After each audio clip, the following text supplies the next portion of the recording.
going to be Professor David Myddelton, who is a chartered accountant, like myself.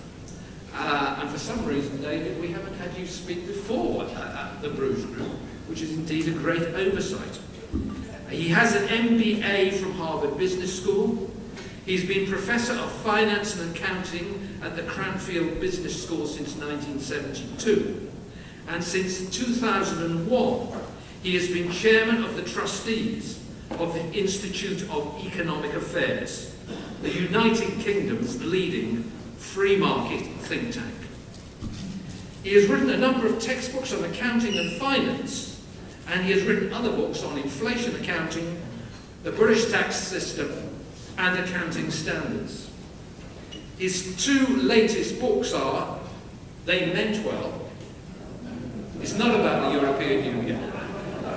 They Meant Well, Government Project Disasters, and Margins of Error in Accounting.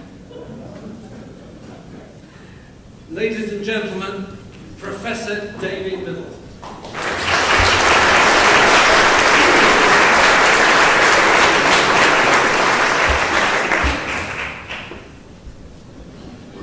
Well, it's certainly a great honour to be here. And although the chairman said that my book, They Meant Well, isn't about the European Union, I think we can say the European Union is certainly a government project disaster. My talk's going to be mainly about economics, though, as the chairman said, the Euro experiment is above all political. Textbooks often talk about market failure, but here we have a glaring example of government failure.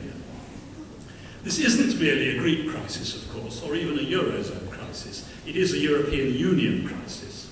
The Eurocrats keep boasting that they've got the political will to sort out the Eurozone's troubles. Yet it was their misguided political will that got them into the mess in the first place. I must admit, it's tempting to call the entire Euro episode the lack of foresight saga. As the crisis drags on, we can all see the point of the Irishman's well-known advice to the tourist asking for directions. If I were you, I wouldn't be starting from here. I'm going to talk about how the Eurocrats got to where they are and what the options are now. 20 years ago at Maastricht, 15 EU member states agreed to set up a single currency. 3 countries chose not to join. I realise I'm telling you stuff most of you already know, but it's important to get the background right. 3 countries chose not to join: Denmark, Sweden and the United Kingdom. Brussels refers to these 3 as pre-ins.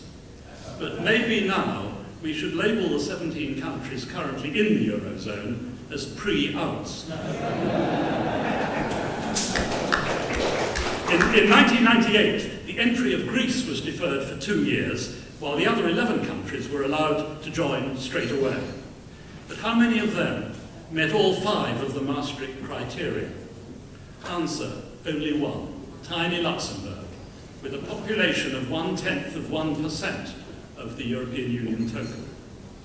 The European Central Bank's first chief economist was Otmar Issing. He said, if monetary union is taken to be a club of teetotalers, or at least only moderate drinkers, then the acknowledged drinker ought to prove that the course of rehabilitation has been successful before he joins. But things soon got worse.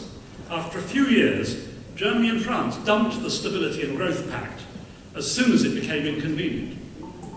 Later, the no bailout clause was cast aside. This history is still relevant. No wonder financial markets today distrust irresponsible Euro strutters who disregard solemn international treaties. You can't trust a word they say. And now everyone knows it.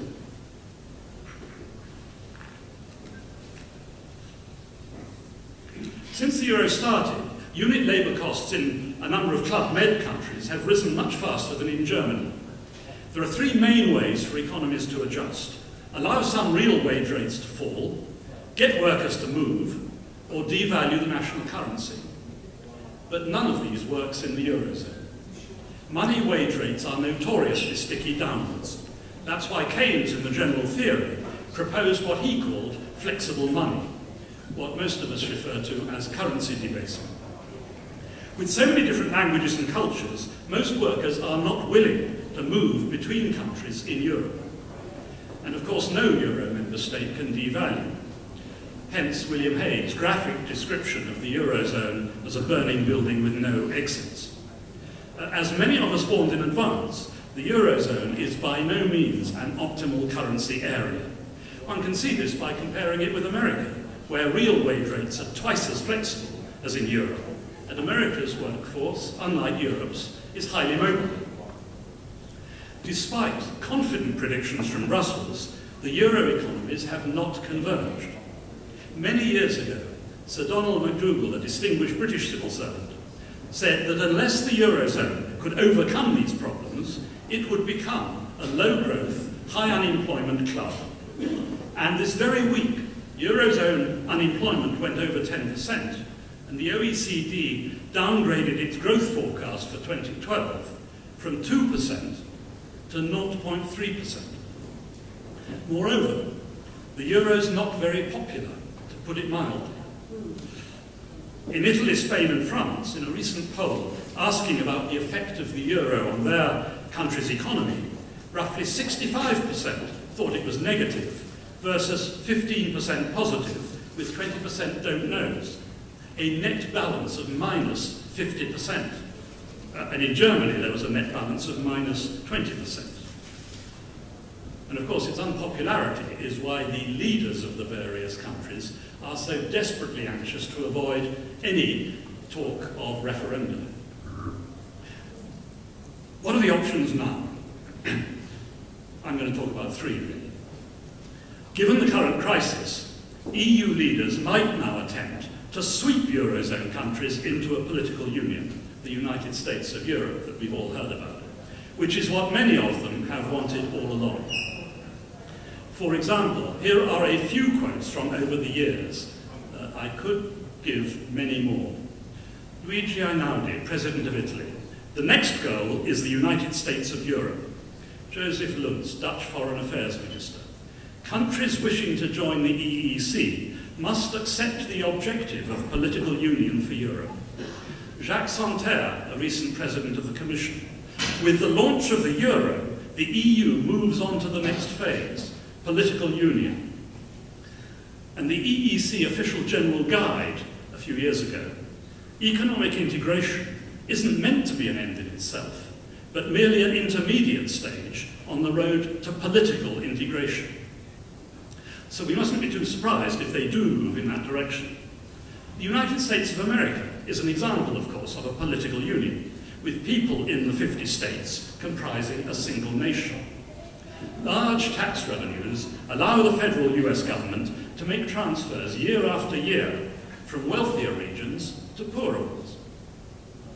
I doubt if the peoples of Europe would welcome such central direction, not that the anti-democratic European Union would let a trifle like that stand in its way. Political union may indeed be the logic of a single currency area, but why on earth is our government pressing for it? British foreign policy for 400 years has aimed at preventing a single power dominating the continent of Europe. Even if all Eurozone members were willing to go as far as full political union, what would happen to the 10 EU member states currently outside the Eurozone? Only Denmark and the UK have an opt-out, though Sweden voted against joining. When that happened, Brussels asked, what's wrong with Sweden? Brussels didn't ask, what's wrong with the euro? At least 7 of the 10 countries currently outside are obliged to enter the euro in due course. So in a few years' time, if the irreversible euro survives, instead of 17 EU members in the Eurozone and 10 outside, there could be 24 in and only 3 out. There are several problems with a fiscal union. Voters in wealthier regions won't want to pick up most of the bill. We already see that with Germany. There'd be a massive moral hazard for governments in poorer regions. If they're going to get large subsidies every year, why should they ever put their house in order? And the tensions between European Union nations and Eurozone nations, which we've seen this week on display, would go on getting worse. The EU would become even more unpopular than it is already, and the democratic deficit would continue to rise. Not a very happy prospect. Another possible outcome is for the Eurozone to continue to bumble along, with the leaders failing to recognise reality, failing to convince financial markets, and failing to satisfy or even consult their own people, and still overspending. But continuing as now would do nothing to restore competitiveness within the Eurozone. In order to cut their debts enough, several governments need to default now. The many delays are making things worse. But who can predict the level of defaults? Well, bearing in mind that my most recent book was called Margins of Error in Accounting, I'm prepared to provide some guesses. My guess would be 80% for Greece and 50% for Portugal, Italy, Spain, Ireland and Cyprus if they do it now. But they won't, so it will probably be more than that when the time comes. That would mean losses for government bondholders, including the European Central Bank, of hundreds of billions of pounds. It's highly dubious to talk of a voluntary haircut for the so-called agreement they came to a few days ago. A voluntary haircut for selected private Greek government bondholders, which somehow doesn't count as a real default. In fact, that's just typical Eurobabble, and no more realistic than Ralph Harris's sarcastic call a few years ago for a common European bedtime. A different solution to the debt overhang would be to debase the single currency massively. But given their history, I can't believe the Germans would ever agree to that. Another possible outcome is for the Eurozone to split into two. A northern euro could include Finland, Austria, Netherlands, as well as Germany. A southern pseudo could include Portugal, Italy, Greece and Spain. A delicate question arises: in which group would France belong? Since the pseudo would be able to devalue against the euro from time to time, this solution might mean, with a great deal of luck, that both these two new currencies could coexist. A more complete breakup of the Eurozone would restore separate national currencies, making a drachma out of a crisis. Several governments...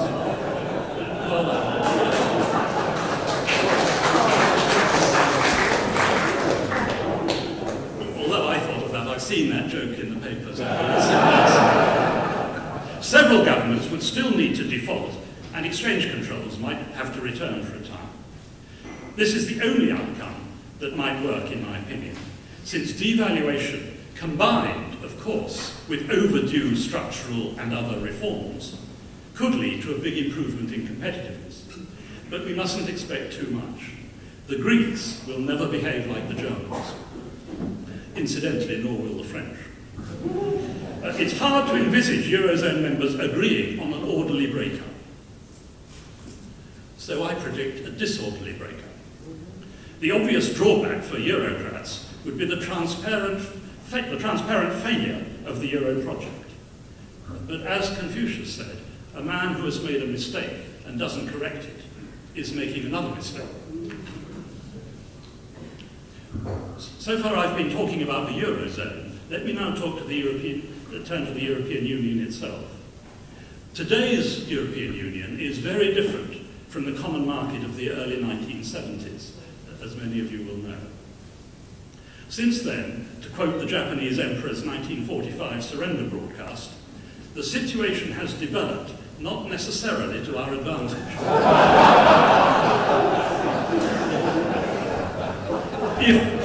If we'd known then what we know now, we'd probably never have joined in the first place. Trade with the EU accounts for less than half of Britain's exports and represents less than 1/6 of our national income. yet Brussels imposes burdensome red tape on the whole British economy, so the tail is wagging the dog.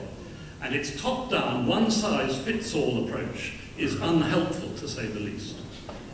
And the EU's very different legal system, based on the Napoleonic Code, causes huge special problems for the UK and Ireland. Not for the first time in our island's history, continental Europeans are causing us a great deal of expense, inconvenience, and political danger. They're our partners today, not our enemies, though you wouldn't always know it. Partnerships depend on utmost good faith. Despite its Latin origin, this phrase seems to lose something in translation as it crosses the English Channel. 250 years ago, David Hume noted that developed countries often looked at their neighbours' commercial progress with a suspicious eye, assuming that one gained at the expense of the others. He thought this was a mistake.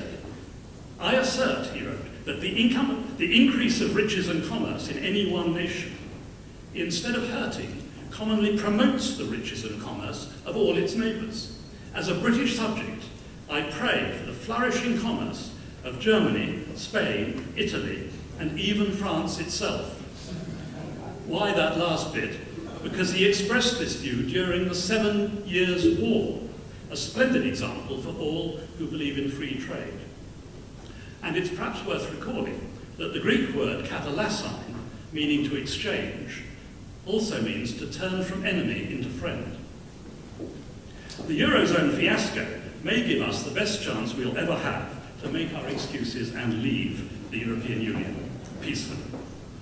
But will our current political leaders have the judgment and courage to do it? No. Well, it occurred to me reading that one only has to ask the question to know what the answer is. Hayek once remarked that in the course of a long life, his opinion of politicians had steadily gone down.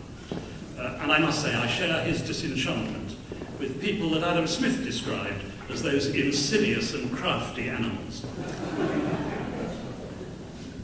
Having less than 1/10 of the votes gives Britain only a small say in running the EU. But we don't really want to participate in governing Europe. We just want to govern ourselves. We'd have far more influence on our continental neighbours with an independent, free market, low-tax economy outside the EU. It's quite true. We'd then have no part in setting the EU's internal rules. But does that really matter? British firms do business with American, Japanese, Brazilian, and other firms all around the world, though we don't have any say in setting their internal rules. And somehow all these countries manage to trade perfectly well with the EU.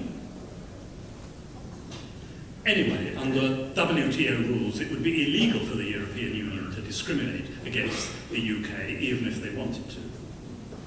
And tariff levels, of course, now are far lower than they were when we joined the Common Market Customs Union all those years ago. If we wanted, we could still cooperate with other countries in all sorts of other areas, NATO, Interpol, and so on, just like Norway and Switzerland can, if they wish, two of the most prosperous countries in Europe, outside the EU. I regard the European Union as an alien tyranny. Alien because it's mostly run by foreigners, and tyranny because we can't throw the rascals out. That was Karl Popper's definition. As Enoch Powell said, we're happy to trade with people on the continent, as we've done for hundreds of years, but we don't want to be ruled by them.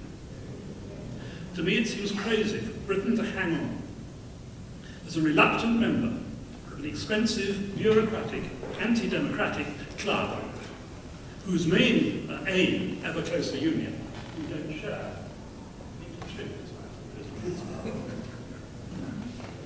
Finally, I'd just like to say a word to recommend Ian Milne's recent collection of papers entitled Time to Say No. I understand there are some copies that would be on sale here. This book contains a wealth of arguments and statistics, invaluable for those of us involved in debates on the subject. And while I'm on the subject of debates, I have got one bit of good news. Yesterday I took part in debate at Abingdon School near Oxford. Group of about 60 sixth formers. Out of a collection of about 60 people, only 6, they took a vote before the debate as well as afterwards, only 6 voted in favour of the pro-EU motion, which I, of course, was opposing. There were about 30 against and 20 or so abstentions. And at the end, when they took another vote, there were still 6 in favour, but most of the abstentions had moved into the no column, which is encouraging, because I think in the Bruges group we're conscious of what a mature lot we are, putting it tactfully, and we really do need to make sure we've got the younger age groups on board.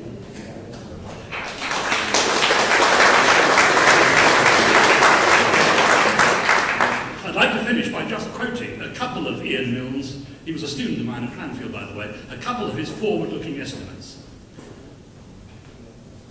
By 2050, the EU 26, all except the UK, will have lost 57 million people of working age. That's down 20%.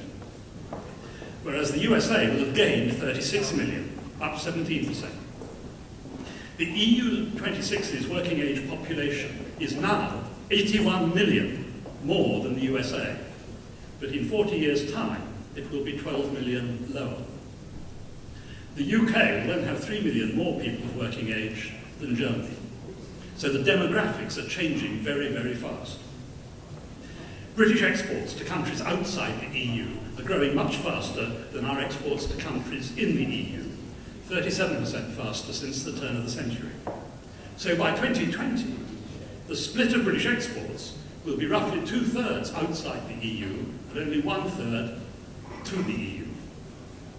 This means that within 10 years, British exports to the European Union will represent only about 1/10 of our economy.